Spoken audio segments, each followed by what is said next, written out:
disqualify so much when it comes to making a list for most valuable player and who's the best fighter and all of these things. It's just like a popularity contest. And the NBA is very good at promoting just individual play when it's supposed to be a team game and a team sport. And team is how you win. They're very good at isolating the facts. So let's get to the brass tacks of everything, okay? When you look at people like James Harden and his stats, James Harden should have been MVP one of the years they gave it to Steph Curry. Easily. He's the most consistent, most valuable player of a team. His numbers have done nothing but improve consistently each year. When he was with OKC, with Russell Westbrook, he was the reason that they made it to the NBA Finals. Because when Westbrook would have a seat, Harden would come off that bench and light them up like a Christmas tree. By him being left-handed, could use his right when he needs to, he was a very deadly threat to have to guard coming off of the bench. He's a much accurate shooter. He's a much accurate shooter than he would get credit for. He's a better shooter than Russell Westbrook. But it doesn't mean he's the most valuable player to a team. James Harden has the Houston Rockets had an outstanding December. Okay? They lost only 2 games that whole month. And in that process, he was player of the month. He was incredible. Okay? Russell Westbrook had an incredible November, starting the season off. And he had a great December. It was just so overshadowed by what Harden was doing that people just omit the fact that Russell Westbrook was right there having a great year right along with him. So, you got a guy who's averaging 31 points a game in this day and age. He's averaging about 2 steals a game, or steal and a half if you want to do it that way. I mean, what more do you want from this guy? He's basically averaging a triple-double. He's averaging 10 assists, 10 rebounds. Almost 11 rebounds a game. So right now he's averaging a triple-double, which in this age shouldn't be very hard to do if you set your goals to do these things. But then you look at Harden, who's only a rebound away from a triple-double himself. He's averaging more assists, 11.8, but this is not where the MVP or who's better is determined to me. They're going to even each other out on numbers every year. Every year, Harden numbers and Russell Westbrook numbers are right by each other. That's not where this is going to be determined. This is going to be determined on who's most valuable to their team. If Houston lost Harden, they still would win games and will still make the playoffs. If OKC loses Westbrook, that team is right down in the gutter, fighting and dueling it out with the worst team in the West. They'll be down there with the Dallases, the New Orleans. They'll be down there.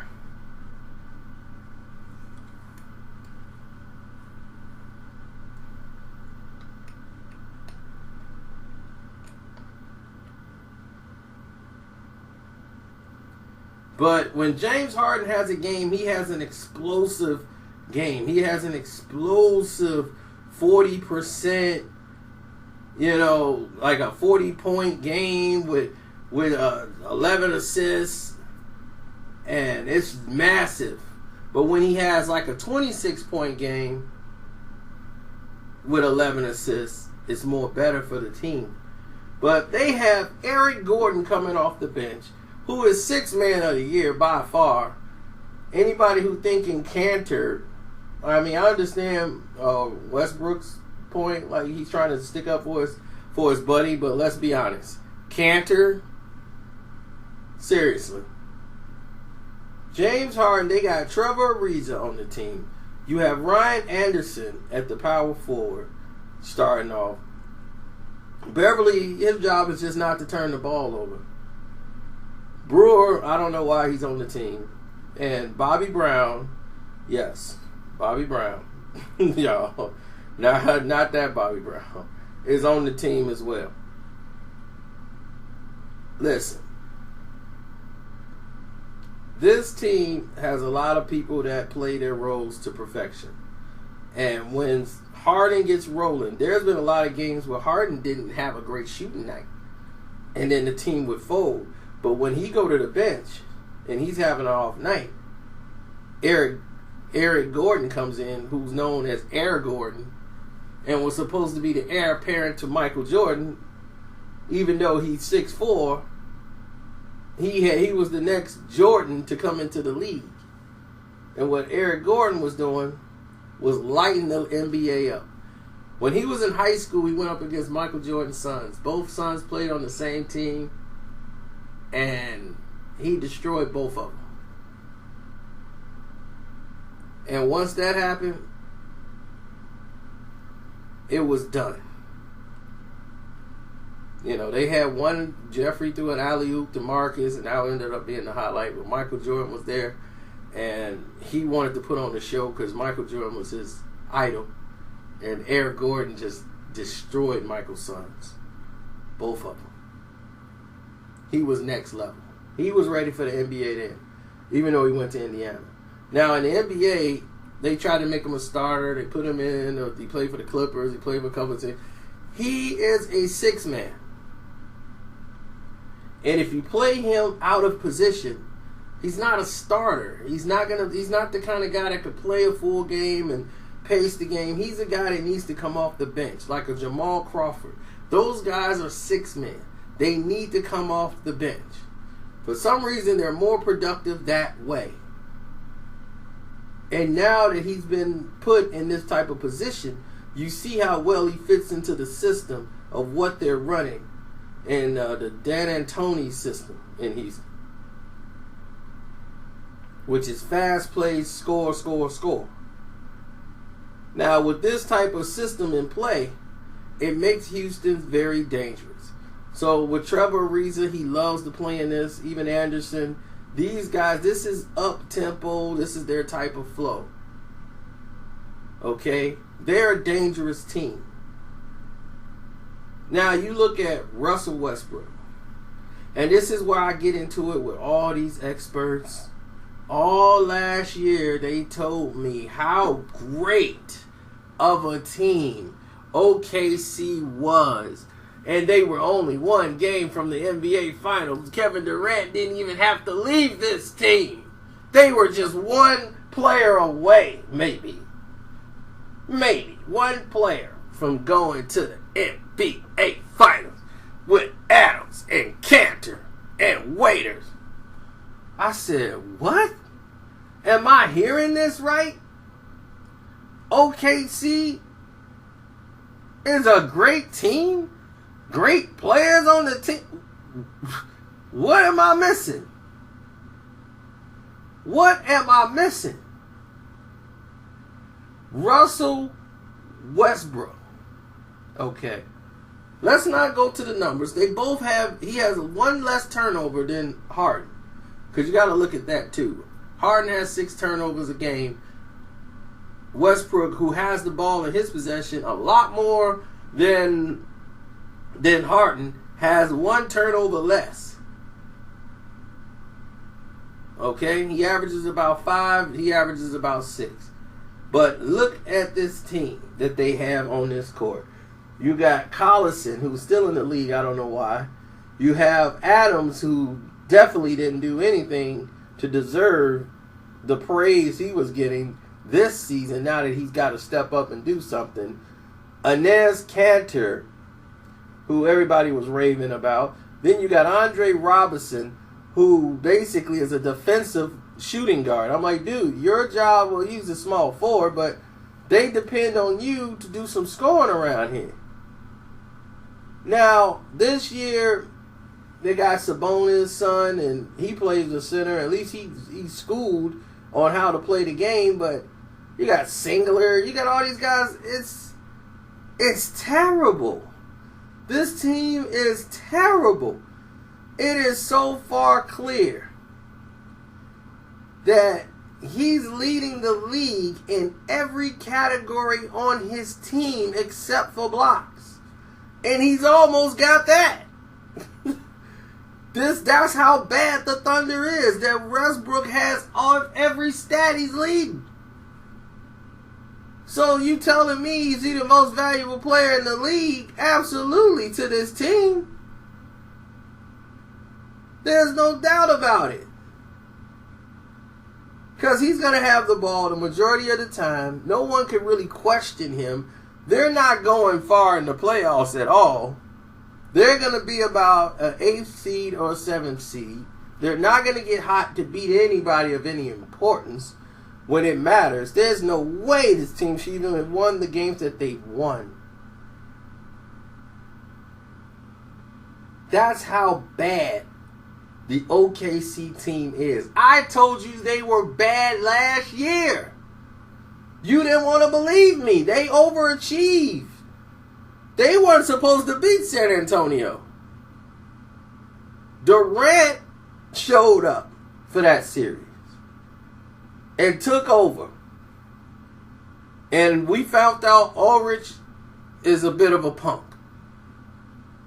He could be punked. And once that happened, he was done. They lost Serge Ibaka and they lost Kevin Durant.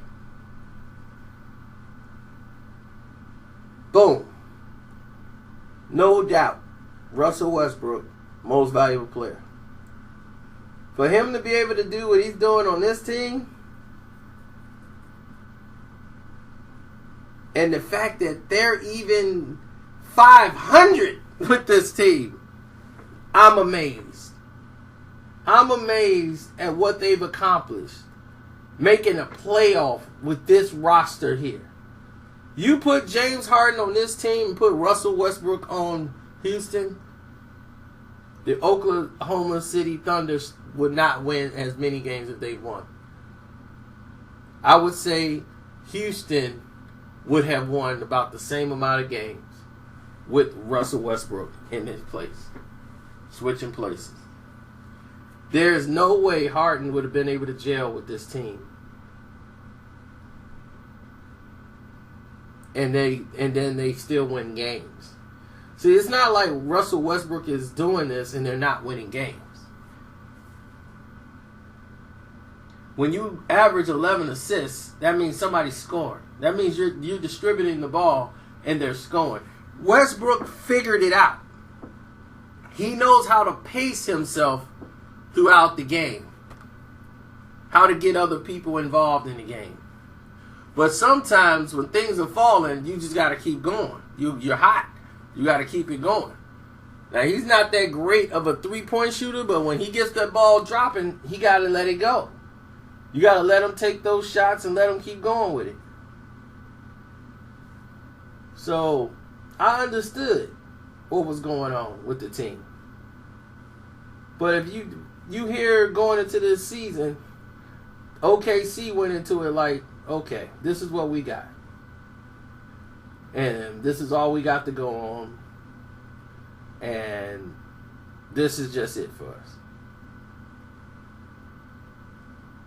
And we just got to roll with it. You know, you got a starting small forward averaging 6 points a game. Andre Robertson. Told you this guy was going to do this. Told you Robinson was not. He's a defensive specialist. You need him to score more than that. You need your small forward to at least score double digits. The fact that Cantor is even getting 13 points a game is all garbage points, period. Adams is averaging, your center is averaging 12 points a game and he's a starter. He can only get you 12.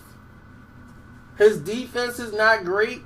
He's been terrible all year, basically. They're like, oh, well, he's picked it up. No, he has not. It's like he didn't train in the offseason at all. The only thing that's been a plus for them is that Apalapico guy, that Victor Alapido, whatever, Dipo or whatever. Him, he's been the only other like bright spot that nobody knew about, and he was an X factor.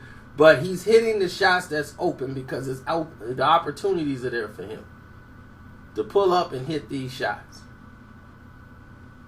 That's the only other thing that's running for them.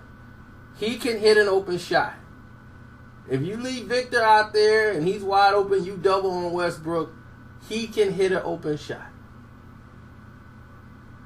The rest of these guys can't.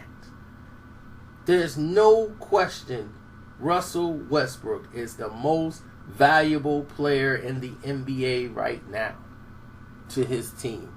And please don't tell me about LeBron James in this conversation. He doesn't need to be. He's non-existent to me. All he does is barrel people over, shoot 69% from the free throw line. He's not even worth mentioning in this conversation. So we won't even do it. I'm out. Don't forget, subscribe to your boy Carcino. I'm out.